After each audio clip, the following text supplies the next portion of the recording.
Tous les parents veulent que leurs enfants soient scolarisés de manière normale, comme tous les autres, que chaque enfant ait sa chance pour qu'il puisse évoluer à sa façon, à son rythme.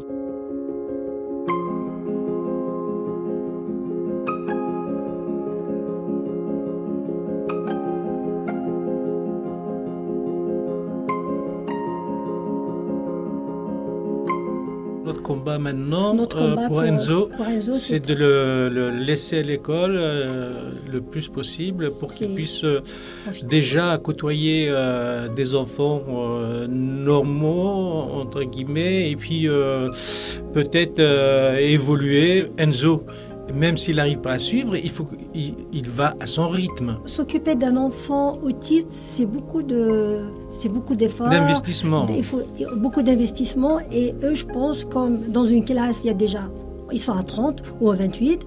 Du coup, pour eux, c'est comme si c'est un fardeau. Un enfant autiste dans une école, c'est un fardeau pour les maîtres ou les maîtresses.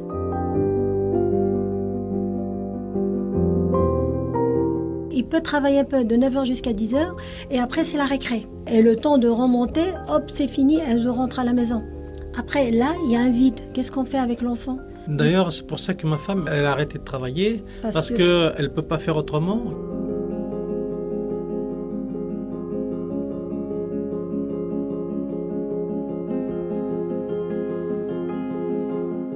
On voudrait que Enzo, il ait une AVS pour lui seul. Quand ils en ont une, c'est pour tout le monde. Donc il faut qu'ils se la partagent. Des fois, ils se retrouvent sans rien du tout. Et les AVS qui viennent ne sont pas formés, ne sont pas suffisamment formés. Et c'est pour ça que nous sommes au quotidien en train de nous battre pour le maintenir sa scolarité au sein de l'établissement, là où il est. Établissement, on va dire, ordinaire.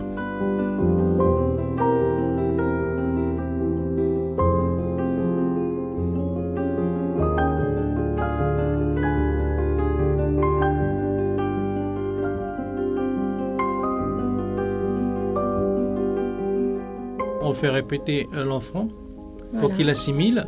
Et quand il a assimilé, on le récompense parce que et ça le motive à faire des efforts. Il y a Futuro School qui suit derrière, il y a les intervenants qui interviennent à l'école. Futuro School qui viennent à l'école. Qui interviennent 3 fois par semaine à l'école. Du coup, l'AVS, elle n'est pas toute seule, elle travaille avec l'intervenante. Elles travaillent ensemble pour expliquer quand il y a des troubles, comment se comporter avec les troubles d'Enzo. Et du coup, l'école, elle a une aide. Elle n'est pas toute seule, l'école.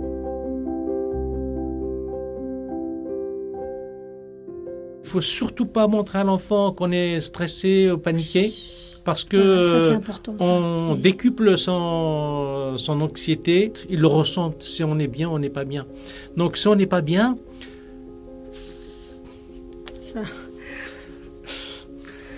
Oui, voilà, et de se comporter comme avec un enfant. Si on n'est pas bien, ils le ressentent, du coup, les attriste et ils ne sont pas bien non plus à leur tour.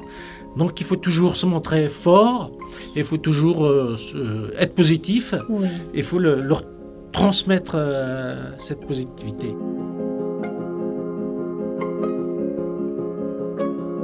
La chose la plus importante pour un parent ou des parents qui seront confrontés à ce genre de problème, je pense, c'est d'abord d'en parler. C'est pour ça que c'est important pour ces parents-là d'aller en parler avec des gens qui sont déjà confrontés au problème et de prendre des conseils, de les rassurer et que c'est pas... Oui, que c'est pas la fin du monde. Voilà, c'est ça. Et il faut surtout se battre et pas lâcher.